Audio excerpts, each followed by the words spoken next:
উত্তর পূর্ব আফ্রিকার দেশ সুদানে ভয়াবহ গৃহযুদ্ধ চলছে। এর ফলে রাস্তাঘাটে পড়ে আছে শত শত মানুষের লাশ। পরিস্থিতি এমন দাঁড়িয়েছে যে যুদ্ধের ভয়াবহতার কারণে অনেকে জীবন নিয়ে নিরাপদ আশ্রয়ের খোঁজে ছুটছেন। এতে মৃত মানুষগুলোকে দাফন করার মতো কোনো লোক পাওয়া যাচ্ছে না, ফলে বাতাসে ছড়িয়ে পড়েছে লাশের গন্ধ। মুসলিম দেশ সুদানে এমনই ধ্বংসযজ্ঞ চলছে। তবে এই ধ্বংসযজ্ঞ ও ভয়াবহ যুদ্ধের পেছনে রয়েছে দুই জেনারেলের ক্ষমতার লড়াই, যারা একসময় ছিল ঘনিষ্ঠ বন্ধু, কিন্তু আজ ক্ষমতার জন্য তারা একে অপরের চরম শত্রুতে পরিণত হয়েছে। আর এর বলি হচ্ছে সাধারণ মানুষ। স্যান্ডেলিনা সো, রূপচর্চায় আভিজাত্য। 2023 সালের 15 এপ্রিল থেকে জেনারেল আবদেল ফাত্তাহ আল বুরহানের নেতৃত্বাধীন সরকারি সশস্ত্র বাহিনী SAF এর বিরুদ্ধে লড়ছে তারই এককালের বন্ধু মোহামেদ হামদান হেমেতির দাগালোর নেতৃত্বাধীন আধা সামরিক বাহিনী র্যাপিড সাপোর্ট ফোর্সের RSF।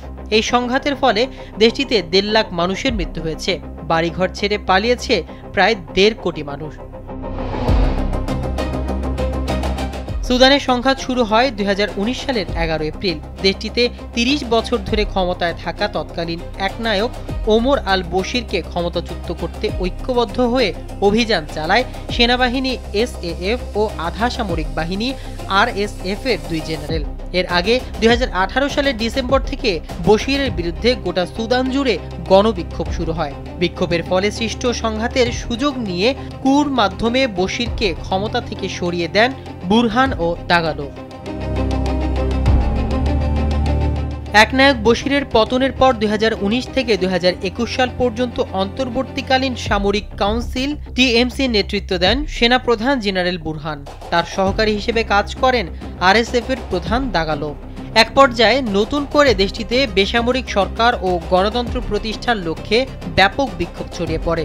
বিক্ষোভের চাপে পড়ে দুই জেনারেল 2019 সালে বেসামরিক নেতাদের সঙ্গে ক্ষমতা ভাগাভাগি করে নেয়ার চুক্তিতে স্বাক্ষর করেন। কিন্তু 2021 সালে বেসামরিক সরকার ভেঙে দিয়ে প্রধানমন্ত্রী আবদাল্লাহ হামাদকে গ্রেফতার করে নতুন একটি সার্বভৌম কাউন্সিল গঠন করেন তারা। তবে তাদের গঠিত সামরিক কাউন্সিলের ওপর জাতিসংঘের বেঁধে দেয়া কাঠামো মেনে বেসামরিক সরকারের হাতে ক্ষমতা ফিরিয়ে দেওয়ার চাপ আসতে থাকে। এতে গভীর এক সংকটে পড়ে যায় RSF এর প্রধান দাগালো। বুঝে যান তার বাহিনী সরকারের সঙ্গে যুক্ত হলে দেশের রাজনীতিতে ক্ষমতাহীন হয়ে পড়বেন তিনি। আর এরপরই 2023 সালের এপ্রিলে রাজধানীর খার্তুমে সেনাবাহিনীর বিরুদ্ধে লড়াই শুরু করে RSF, যা রূপ নিয়েছে ভয়াবহ গৃহযুদ্ধে। এদিকে সরকারি বাহিনীর বিরুদ্ধে লড়তে গিয়ে সংযুক্ত আরব আমিরাতের কাছ থেকে ব্যাপক সহযোগিতা পেয়েছেন মোহামেদ হামদান হেমেতি দাগালো। তিনি আরব আমিরাতের কাছ থেকে পাওয়া ভারী অস্ত্র ও ড্রোন ব্যবহার করে সরকারি বাহিনীর বিরুদ্ধে বড় সফলতা পেয়েছেন।